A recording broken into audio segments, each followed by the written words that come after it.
noches, edición número 416 de Entre Ustedes y Nosotros. Buenas noches, Osvaldo. Hoy este programa es grabado porque con motivo del feriado del 9 de julio fue grabado en el día de ayer. Así que no podemos hacer ningún comentario seguramente del discurso presidencial. Esperemos, sospechamos su lineamiento general. Anhelamos a que otra fecha patria no se transforme en una caprichosa interpretación de nuestra historia y termine desdibujándose en un acto más de campaña del Frente para la Victoria.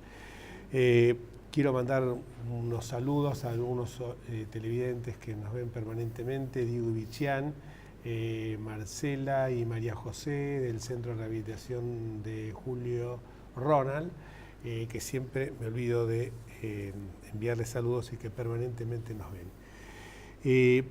Hoy vamos a abordar algunos temas vinculados con la realidad nacional, particularmente la designación como jefe del Ejército del general de inteligencia César Milani, que la verdad que nos sorprendió a todos, porque se trata de alguien que pertenece a un arma que normalmente no tuvo entre sus integrantes alguien que accediera a la más alta jerarquía en el ejército argentino.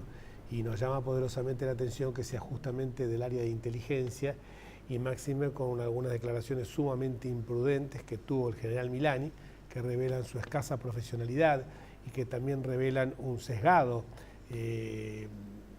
rumbo que se puede llegar a dar a las Fuerzas Armadas si la máxima autoridad de las mismas, o en este caso el Ejército, señala que con renovadas ansias sigue el proyecto nacional.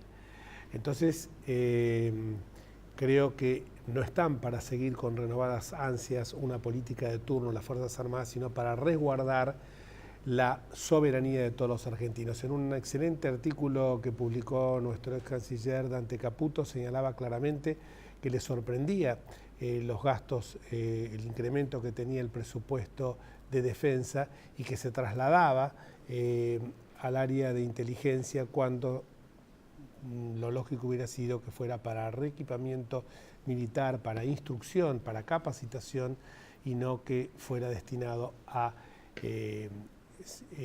área de inteligencia, máxime cuando la Argentina no tiene hipótesis de conflicto, aparentemente. Digo aparentemente porque uno nunca sabe lo que puede suceder con países que se han generado una rica carrera armamentista, como el caso, por ejemplo, de Brasil o de Venezuela. Y cruzando la cordillera también el presupuesto y reequipamiento militar de los chilenos ha sido bastante importante en los últimos años. Entonces parecería que lo que tanto se criticaba en la dictadura militar, y con justa razón, de realizar inteligencia hacia dentro de nuestras fronteras, se viene a dar ahora. No sea cosa que los militares terminen transformándose en militantes y que los cuarteles pasen a ser unidades básicas del Frente para la Victoria.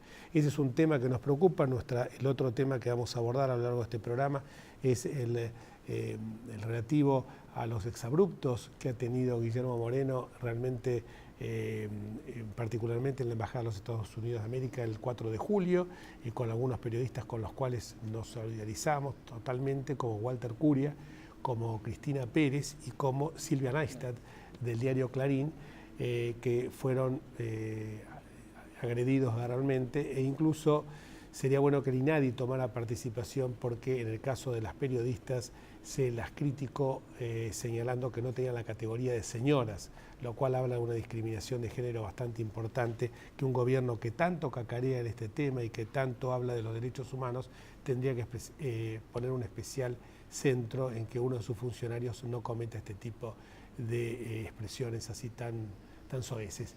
Pero claro, Moreno expresa la prepotencia y la vulgaridad, que es un signo que ha acuñado el gobierno nacional, lamentablemente. Y por último vamos a hablar, por supuesto, también... Mejor, una prepotencia que no se acompaña con ningún tipo de eficacia, porque Moreno fracasó en cuanta política llevó a cabo. Desde que está él al frente de la Secretaría de Comercio, la inflación se disparó enormemente. Todos los planes que anunció, como aquel de créditos hipotecarios, que van a ser igual al valor de un alquiler, jamás existieron. Ahora hay desabastecimiento. Control de precios, pero vino la inflación y el desabastecimiento. Sí, es decir, es un fracaso andante y gritante. Nos hizo acordar, que lo comentábamos antes del programa, a un personaje del libro Al-Alef de Jorge Luis Borges. Carlos Argentino Danelli. Borges decía, es autoritario, pero es también ineficaz. Cabe predicarlo de Moreno. Eso. Sí, no sé si Moreno, sería bueno que leyera Al-Alef para que se enterara de qué se trata, ¿no? Pero vamos a tocar todos estos temas y por supuesto el tema de las elecciones con nuestro invitado de hoy, que es nada menos y nada más que Rosendo Fraga. Digo nada menos y nada más porque huelga cualquier tipo de presentación que uno haga a su respecto. Muchísimas gracias, Rosendo, por estar con nosotros. No, gracias por invitarme. Y la primera pregunta se relaciona porque vas a poder, sobre este tema que antes de cámara, porque nosotros el programa muchas veces, como decimos con Osvaldo, lo hacemos sin red y sin filtro. Y antes del programa estábamos comentando algunas cuestiones con Rosendo sobre los temas que le gustaría abordar, lo digo, y Rosendo dice el que salga. Entonces hicimos el comentario del general Milani y él hizo una apreciación muy interesante acerca del presupuesto que tiene reservado esa área. Bueno, mirá, yo antes de ir al dato concreto, yo creo que los cambios que se han producido en los mandos militares hay que poner en un contexto político. Y yo te diría que si yo le pongo durante 10 años hubo una política que apuntó en alguna medida más a desarticular, subordinar a las Fuerzas Armadas, reduciendo presupuestos, anarquización salarial, todo un mensaje muy centrado en los años 70 y la revisión de esto. Pero me parece que ahora se entra en otra etapa, que lo que se busca es alinear las Fuerzas Armadas con el proyecto K. Alinear las Fuerzas Armadas con el proyecto K. Creo que acá hay dos cosas que hay que ver. Primero, el relato, ¿no es cierto? ¿Qué quiere decir con esto del relato, no es cierto? Fíjate que yo creo que lo que desencadena este paso son las inundaciones de La Plata. La cámpora en La Plata se movió en base a la estructura logística del transporte del ejército. La vimos a la Presidente, desde la lavandería al Regimiento 7 de Infantería, a hablar con los medios. Es como que percibieron que eso para algo puede servir, ¿no es cierto? Este es el primer punto. ¿Y dónde viene el relato? El relato viene, ¿no es cierto?, con que en el año 1973, el entonces comandante en jefe del ejército, Jorge Raúl Carcaño, designado por Cámpora, con la Juventud Peronista, el brazo político Montoneros, organizan un operativo llamado Operativo Dorrego, para asistir a la gente afectada por las inundaciones en la provincia de Buenos Aires. Entonces, esto que surge acá empieza a encajar en un relato, en un capítulo del relato de Cámpora, ¿no es cierto?, un capítulo trunco, porque después Perón lo cortó drásticamente, relevando a Carcaño, ¿no es cierto?, y otras cosas. ¿Sí? Y las inundaciones muestran, bueno, acá esto sirve para algo, vamos a alinearlo, y automáticamente viene el relato. Pero creo que esto también, antes de bajar al tema específico, tiene que ver con otra cuestión. Y es que en los últimos meses me parece que la Presidente ha ido alineándose cada vez más con el modelo venezolano. En política exterior, en política, ¿no es cierto?, económica, el conflicto con los medios, la política respecto a los proyectos respecto a la justicia. Y entonces, cuando uno miraba el modelo, ¿no es cierto?, del chavismo y el kirchnerismo, aparecían muchas coincidencias, pero apareció una diferencia, que eran las Fuerzas Armadas, que en el modelo chavista estaban incorporadas como un sector muy importante y en la Argentina aparecían relegadas, muchas veces hasta en una actitud, se las ubicaba en una actitud hostil. Bueno, en alguna medida esto, vamos a alinear, viene yo diría, a cubrir una diferencia que había entre el modelo chavista y el modelo kirchnerista. El tema que vos planteás, si yo creo que la contradicción es esta, más allá del punto de vista numérico, está con el menor presupuesto militar como porcentaje del PBI de la historia. Menor presupuesto militar de la historia como porcentaje del PBI, me está llegando al 0,9% del PBI. Al mismo tiempo está dando un presupuesto récord para inteligencia militar, 333 millones de pesos. O sea, es decir, cuando está dando el mínimo histórico de presupuesto, está dando un máximo en este sentido. Y esto evidentemente no tiene ni sentido, ni práctica, ni doctrinariamente, pero en alguna medida parece un instrumento para el alineamiento, ¿no es cierto?, de la fuerza o de determinados mandos de las Fuerzas Armadas con el modelo kirchnerista. La verdad que redondeó mucho mejor que... No, y bien ubicado en el contexto. Bien, en el contexto histórico. Resulta particularmente peligrosa esa asimilación de las Fuerzas Armadas a un partido político, un movimiento político. Bueno, yo te diría que... Una guardia pretoriana. Yo te estoy diciendo, sí, tomar el modelo venezolano y claramente lo tenés. Las Fuerzas Armadas son una parte importante de la coalición kirchnerista, en alguna medida. ¿No es cierto? En alguna medida va a ser una política. La misma frase que señalabas vos, es decir, las Fuerzas Armadas acompañan con ansia renovada el proyecto nacional.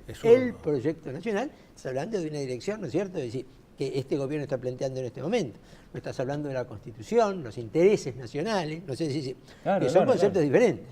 En el primer peronismo, Perón intentó algo similar, bueno, no lo logró completamente en todas las fuerzas. Yo diría que sí, más en el segundo que en el primero. Más en el segundo que en el primero. Más en el segundo mandato. Sí, me refiero al primer peronismo a los 10 años iniciales. Más, digamos, ¿viste? Más en el segundo gobierno que en el primero, más del 52 al 55 que del 46, ¿no es cierto?, al 55. Pero vos fijate que cuando Perón viene, ya en los años 70, con una visión más integradora, con una visión más plural, a este operativo Dorrego frenó este tipo de experiencia de politización de las Fuerzas Armadas, ¿no es cierto?, relegó al jefe del ejército y terminó con esto. Y en todo este marco de conductas así autoritarias, de prepotencia, se destaca lo que decíamos nosotros, los fracasos constantes de Moreno y la mansedumbre con que muchas veces, excepto, y hay que sacarle el sombrero, al presidente Lachel, que fue uno de los pocos que se le plantó a Moreno, cómo ven bastardeada y humillada y bastardeada su dignidad muchos empresarios, que el simple telefonazo de Moreno los obliga a modificar sus actitudes, sus comportamientos empresariales, y sobre todo cuando uno, hace 5 meses ya lo habíamos anunciado acá, y cualquiera, no era que fuéramos nosotros el oráculo de Delfos, ¿no? Cualquiera lo podía esto adivinar, que el sacarle las promociones a los diarios iba de contramano con el tema de la rebaja de los precios, que era simplemente un cepo publicitario para atenazar a la libertad de expresión. Y recién ahora, 5 meses después, lo reconocen. En una audiencia. En una audiencia de defensa del consumidor, donde estuvo Fernando Blanco Muñoz. Exactamente. Vos, o sea, notás que hasta se está produciendo como mecanismos de autocensura, de autocomplacencia con el gobierno. Mira, yo creo que acá hay dos conceptos. A ver, es decir, el temor y el pretexto. Claro. El temor y el pretexto. Yo te diría que, bueno, uno encuentra en muchos sectores de la vida nacional posiciones claras, diferentes al gobierno, críticas enfrentadas con el gobierno, en los medios de comunicación hay una actitud muy clara. La Iglesia Católica ha planteado en su momento posiciones firmes también. Yo te diría, el sindicalismo, ¿no es cierto? La CGT también ha planteado posiciones medias, ¿no es cierto? Y la justicia en el plano institucional en este momento también. Y podríamos agregar otros sectores, iglesias, sindicatos, justicia, medios, que claramente están. Sí coincido con vos que el sector empresario aparece muy relegado respecto a estos sectores en cuanto a definir actitudes, con algunas excepciones. Yo creo que acá hay dos entidades empresarias que han marcado posiciones. Una SIDOACTE, Asociación Cristiana para Gente de Empresa, y la otra AEA, Asociación de Entidades Argentinas Empresariales. Pero el resto del sector empresario uno observa, digamos, una complacencia o alineamiento bastante marcado respecto a otros sectores. Y en momentos sí que hay otra serie de sectores relevantes que están tomando posiciones más firmes frente al gobierno. Es que no advierten de que la calidad institucional degradada termina a la larga o a la corta conspirando contra los propios intereses con los cuales hoy, temporalmente, ocasionalmente se ven beneficiados. No, comentábamos con Jorge la otra vez, sería impensable una actitud tan dócil así en cámaras empresarias industriales de San Pablo, por ejemplo. Bueno, no la tienen. No la tienen. ¿Y a qué se debería esta actitud tan dócil del empresariado argentino? ¿Hay algo en la historia de la relación del empresario con el Estado que lo hace particularmente vulnerable? ¿No es cierto? Yo creo que, por eso te digo que esto quiero poner en un contexto general, digo, sí, yo entiendo que el sindicalismo, el empresario no es el sector que tiene que enfrentar al gobierno, hacer la punta de lanza, claro, todo eso. Pero también veo que hay una cantidad de sectores que están poniendo posiciones más claras, más firmes, inclusive que están confrontando, y el sector empresario lo hace. Mirá, yo creo, porque un poco el sector empresario lo que le sucede, lo que le ha pasado a gran parte de la dirigencia argentina, al país en general, están mirando solamente lo inmediato, el corto plazo, claro, mañana, y no mirando hacia adelante. Entonces yo muchas veces, ¿no es cierto?, lo que hago es tratar de evitar un problema hoy. ¿Seguro? Un problema, lo que pasa es que, cuidado, esto no implica, estoy generando problemas seguramente peores para el mediano y el largo plazo. Además, aparte de lo que dijimos, ¿no es cierto?, justicia, iglesia, medio de comunicación. El sector agropecuario también lo pondría ahí, ¿eh? También porque lo el sector agropecuario además, anticipó que iba a faltar en la famosa mesa de los argentinos de Moreno, sí, el trigo y la carne. Totalmente de acuerdo. pero llegaría a las movilizaciones de las redes sociales. ¿Viste? Que Claro. ha sido otro actor que también te está planteando una actitud diferente, una crítica, un cuestionamiento, un reclamo. En un contexto así, yo te diría que la actitud del sector empresario hoy está menos justificada que antes. Seguro. Vamos a dar una pausa y cuando volvamos vamos a hablar acerca de la salsa de la política, que son las elecciones y las encuestas.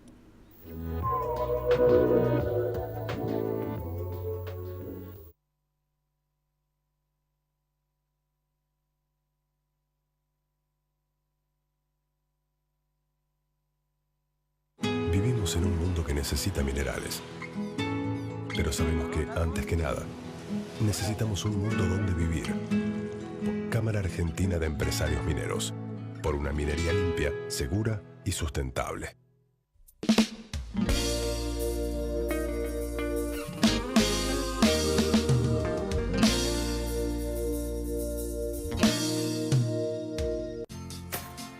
Prepárate para ver un parque centenario totalmente renovado. Hay un nuevo parque centenario. Vení vos también a disfrutarlo.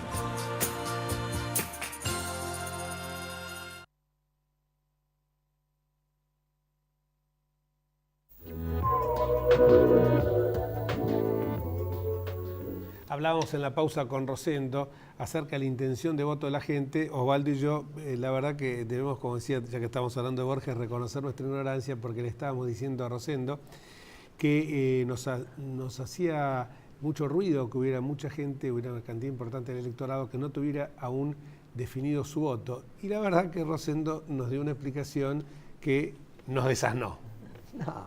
No, estábamos diciendo que, viste, vos tomás, por ejemplo, y no, varias encuestas son muy coincidentes en la provincia de Buenos Aires, ¿viste? Donde está Massa rondando un 35, Insaurralde un 25, y Stolbizer y Narváez compitiendo por el tercer lugar con un 15, y acá ya estás teniendo prácticamente, ¿viste? Definido el 90% de los votos. Yo siempre digo, mira, que la gente no entienda muy bien qué se vota el 11 de agosto, esto es así. Lo cual no quiere decir que no tenga una intención de hacia dónde va a votar. Además esto, vos fíjate que ya lo vimos el 2011. La gente era la primera vez y el nivel de concurrencia fue alto. Sí. Y la votación, ¿no es cierto? Entonces, ahora van a ser más interesantes en algunos casos porque va a haber competencia efectiva dentro de las, claro, de son las los alianzas. menos. Son los menos. Es la alianza de centro-izquierda de la Claro, ciudad de son Buenos los Aires, en menos, Córdoba, son los menos, sí. ¿no es cierto? En este caso, ¿no es cierto? En la ciudad de Buenos Aires, llamémosle el Frente Progresista, va con 3 listas, con gente representativa, con gente conocida, lo cual hace más atractiva, ¿no es cierto?, esta elección. Sí, Carrió, Lanas, Lustó, Gilavedra, Terraño. Bradgay, Donda, ¿viste? Bradgay, Donda, exactamente. Pusieron toda la carne en el asador. Pusieron toda la No, pero me parece que es una competencia muy sana. Incluso más algunas encuestas hasta hablan que va a haber un corte de boleta. Y yo creo que van a salir fortalecidos, me parece, Bueno, porque les da una visibilidad importante. Claro, lo que sucede es que, esto hay que verlo, porque en realidad es la primera vez que tenemos una competencia significativa, porque en 2011 no la tuvimos. No la tuvimos. ¿No? Y bueno, y surge así, ahí la hipótesis, sí, la suma de votos de una interna, de una primaria, por ejemplo, de las PASO, después se va a mantener o no exactamente en la elección. Todos los que pierden, que votaron al candidato que perdieron, claro, acá hay que ver que también este Frente Progresista, con mucha inteligencia, ha establecido un mecanismo donde después se reconstruye la lista proporcionalmente. Claro. Con lo cual no es que los que pierden, Claro, ¿no es cierto?, quedan quedan afuera. Si Para superan- diputados Sí. se integran, para senador no se puede porque Porque es uno. Claro. Y acá hay una clara, analizando distrito por distrito, en que se eligen 2 senadores, 3 senadores mejor dicho, pero 2 que son del oficialismo, porque bueno, el caso Cabanchik fue un caso de una cuasi transversalidad, de una cuasi boicotización, ¿no? Y el cuasi es muy gentil de tu parte. Serían 2, serían Filmus, que van por su reelección. Aparentemente acá parecería que el PRO está dominando y yo creo que el PRO me parece que va a ser una elección excelente y va como un claro ganador, como ha sido en las últimas elecciones. Creo que ahí más que nada lo que está en juego es la gestión de Mauricio Macri. Pero vos cómo ves el panorama en la ciudad con quién sería el segundo o quién sería el... Bueno, no, yo creo que el primer lugar está en disputa entre el PRO y el Frente Progresista. El kirchnerismo creo que queda tercero, eso es lo más probable. Ha pasado también en elecciones, ya en elecciones anteriores. Me parece que el Frente Progresista se ha revitalizado con esta interna, es una coalición muy amplia y que esto le da, ¿no es cierto? Veremos el 11 de agosto, ¿no es cierto?, qué sucede. Es decir, hay candidatos que son más y menos peligrosos para el PRO. Por ejemplo, un Pratgay Sí. es más peligroso porque en alguna medida le toma votos. más de electoral propio. Un Pino Solana le toma menos, en fin. Todo esto habrá que ver después cómo queda. Después cómo queda. Ciudad de Buenos Aires es claro entonces que es muy difícil que el kirchnerismo pueda acceder a una No, lo banca más probable en la Cámara Alta. es que salga tercero y se pierdan esas dos bancas. Esas dos bancas. Provincia de Buenos Aires. No, provincia de Buenos Aires yo creo que, bueno, tenemos un fenómeno, digamos, que es lo que viene pasando en las últimas 3 elecciones presidenciales. El peronismo se despliega, ocupando el oficialismo, la oposición, posiciones intermedias, y termina reuniendo un 70% de los votos entre todas sus, ¿no es cierto?, sus expresiones. El punto es que hoy perdería el oficialismo. Falta un mes. Hoy perdería el oficialismo. Es posible esos 10 puntos que hoy muestran las encuestas a favor de Massa respecto a Insaurralde se achique un poco. De acá a la elección, falta poner todavía toda la campaña de gobierno nacional, que va a ser muy agresiva respecto a Massa. Bueno, pero el dato es que, ¿no es cierto?, hoy el oficialismo puede perder la provincia de Buenos Aires el 11 de agosto. Y una derrota en la provincia de Buenos Aires el 11 de agosto equivale a una derrota nacional. No solo porque es el 40% de los votos de la provincia, sino porque ya hoy sabemos con bastante probabilidad, ¿no?, que los 3 distritos grandes, Ciudad de Buenos Aires, Córdoba, Santa Fe y Mendoza, el oficialismo nacional le va mal. Que en las 19 medianas y chicas, en cambio, yo te diría, en 16 de las 19 el oficialismo nacional gana. Con lo cual, en alguna medida, hacia dónde se vuelque Buenos Aires, termina, viste, volcando el resultado. De ahí la importancia en Buenos Aires. Si se votará hoy, estaría perdiendo. Esto, nada en política es automático. Y yo me animaría a pronosticar que esos 10 puntos se van a achicar. Pero el dato es que el oficialismo puede perder la provincia de Buenos Aires, que hace 60 días era impensable. Era impensable, sí. Lo que pasa es que, como decía en un artículo hace pocos días Santiago Kovadlov, el peronismo se necesita derrotarse a sí mismo para asegurarse la victoria. ¿No? Se divide para multiplicarse. Mira, el peronismo es un fenómeno cada vez más interesante de estudiar, cada vez más complejo. Porque yo siempre digo, cada vez hay menos peronistas y cada vez sacan más votos. Exactamente. Cada vez hay menos gente que es peronista, Muy buena esa se frase. siente peronista, que va a unidad básica, que sabe la marcha, pero cada vez el peronismo representa sectores más ambiguos, complejos y contradictorios. Y las dos cosas son realidad al mismo tiempo. ¿A qué se debe, perdón, Sí. este fenómeno de Massa que de partida ya tiene aparentemente un 35%, siendo que simplemente es el intendente de Está Tigre? bien, mira, yo creo que acá hay varios factores. El primer factor que yo te plantearía, que yo digo, mira, cada vez la política es más gestual y menos discursiva. Eso muchas veces a la gente de nuestra generación que estamos formados en el discurso como eje de la política nos cuesta entenderlo. ¿Viste? Es decir, porque el discurso era, no quiero entrar en ejemplos internacionales, pero Perón era el discurso, en la Plaza de Mayo, el micrófono, ¿viste? Frondizi era el discurso, Alfonsín era el discurso, ¿verdad? Bueno, y esto ha cambiado en todo el mundo. Cada vez más la política es más gestual y menos discursiva. ¿No es cierto? Una foto, un mensaje, un color, juega un papel muchas veces más importante que la gente escucha menos discurso y recibe mucho más, ¿no es cierto? Y hoy en la provincia de Buenos Aires, los dos políticos con mejor imagen, que son Scioli y Massa, son políticos esencialmente gestuales, no son políticos de entonces tenés ese factor. Segundo factor que tenés para entender a Massa es, bueno, la Argentina, lo dijimos recién, no tiene sistema de partido. Claro. Al no tener sistema de partido se te pueden generar estos fenómenos, ¿no es cierto?, donde vos te encontrás una lista de Massa donde te encontrás hasta de la coalición cívica. Entró Adrián Pérez en la lista. No solamente decir, al no haber sistema de partido se trae. Y en tercer lugar, hay un cambio muy de fondo, yo creo, en la política argentina. Es decir, el 94, al eliminar el colegio electoral y establecer el voto directo para elegir presidente, bueno, esto potenció enormemente la provincia de Gran Buenos Aires. Seguro. La provincia era el 28% del colegio electoral y pasó a ser el 40% de los votos efectivos. 25% de los votos totales del país están en el Gran Buenos Aires. Ahora, 20 años después, lo que estamos viendo es que esto es como que ha habido un sinceramiento. Los intendentes de Gran Buenos Aires han pasado a ser protagonistas en la política nacional. Y es Massa con Giustosi y Almirante Brown secundándolo, y es Insaurralde de San Martín. Yo siempre digo, mira, en una elección presidencial, La Matanza, el municipio más poblado, equivale a Tierra del Fuego, Santa Cruz, La Pampa, San Luis, Catamarca y La Rioja sumadas. Así es provincia más chica. San Martín te equivale a Tucumán.